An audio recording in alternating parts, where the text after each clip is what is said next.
Hey friends, Atascadero Mayor Heather Moreno with a recap of our March 2022 City Council meetings. We are back in person, yay. Our first meeting was March 8th, and I wanted to note under consent, it's not a big item, but I think it's kind of a fun feel-good thing. We authorized our fire chief to donate some handheld radios to both Templeton and Morro Bay. So one, I love that we're able to still get use out of something that has life in it, and that our agencies just work so well together. So just a small thing of note. We had a couple of public hearings. One was we confirmed the final appropriation or allocation, I should say, of the CDBG, Community Development Block Grant funds that come from the Department of Housing and Urban Development. So 85% has to go to capital projects. That goes to this year to the city to finish the ADA accessibility project on Santa Rosa. 15% goes to public services. And so that's split largely between the city for youth scholarships that allows youth to participate in activities they wouldn't normally be able to because of finances. And then the other part to ECHO. We did give a small portion to 5 Cities Homeless Coalition.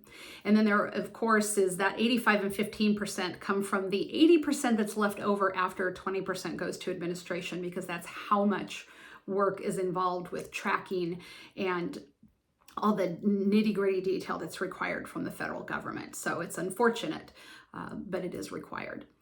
We also adopted another ordinance related to Senate Bill 1383, and what this really did was it codified the landscaping and water efficiency standards that we already had in the city, but actually has codified them now.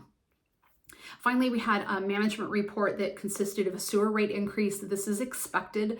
We started this process several years ago. This is year 4 out of year 5 of anticipated sewer rate increases.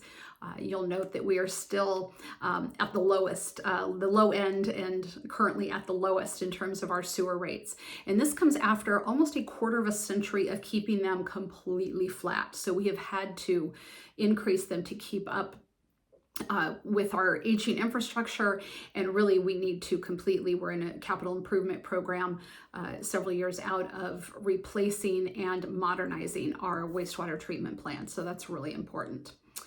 And I think that was it for March 8th. So the next one was March 22nd. We had 3 management reports to speak of. One, we authorized and approved the scope and the cost of the remaining phases for the general plan update.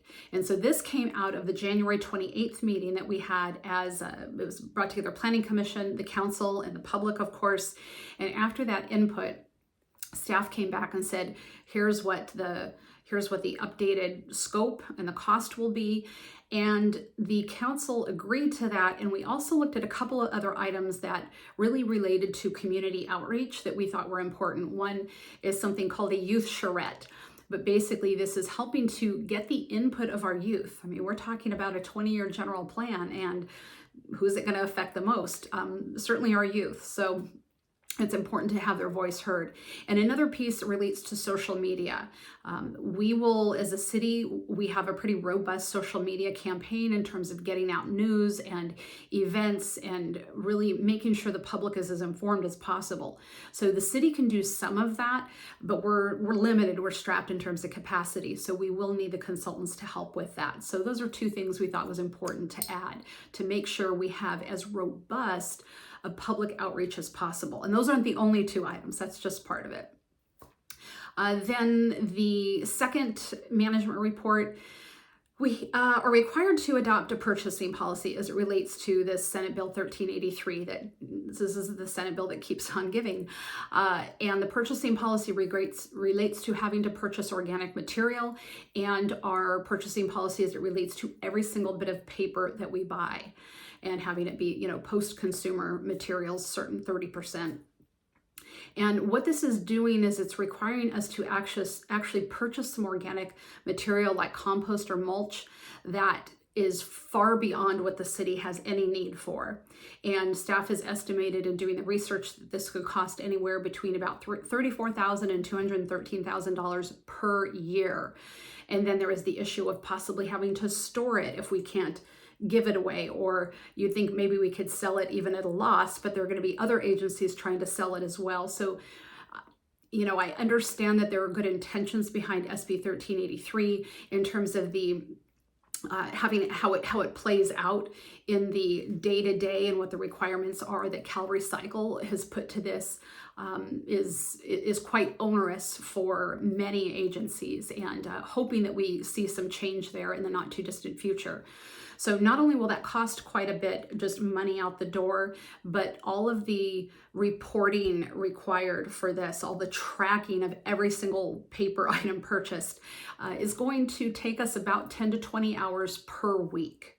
So we're talking up to a half-time person each week. So the unfortunate thing is that this is taking away resources that we need in other areas, resources we don't have to spare. So unfortunate, but we don't have a say in the matter. The third thing was staff provided us an update on the housing element, which is part of our general plan, and showing that we're actually doing really well. 1 year in, a lot of housing has been built and a lot more ADUs, accessory dwelling units, than usual. And this is largely, I'm sure, due to the changes in the fee structure related to ADUs. And some good news is that as part of SLOCOG, which I sit on that board, we entered into, there was a REAP, some regional, can't remember what all these acronyms stand for, something action planning grant, but basically money that was provided for us to do some regional type planning. So Atascadero, along with some of the other cities, came together, and we are developing stock plans for ADUs so that somebody can come in and say, hey, I want to build an ADU, and here's a number that you can choose from that are all pre-approved. So it will save, if you're looking to do something like that, it'll save you money and time and all of that. So as soon as that's done, that will be another benefit, and I think really accelerate that. And really pleased that our community development director, Mr. Phil Dunsmore, has been the lead on that project. So that is what we did on March 22nd. I'll be back in April. Meanwhile, so many good activities going on. We just had the Central Coast Beer Festival. I've had such good feedback on how many of you just really loved that event. We have our April summer concert series coming up in the Sunken Gardens from April 2nd through, the 2nd, the 9th, the 16th, and the 23rd, the first 4 Saturdays in April from 4 to 6 in the Sunken Gardens. Free concerts. There will be food trucks, and of course there are all the places downtown to visit and get food and beer and wine and all that good stuff. So enjoy spring, and we'll see you back soon. Bye for now.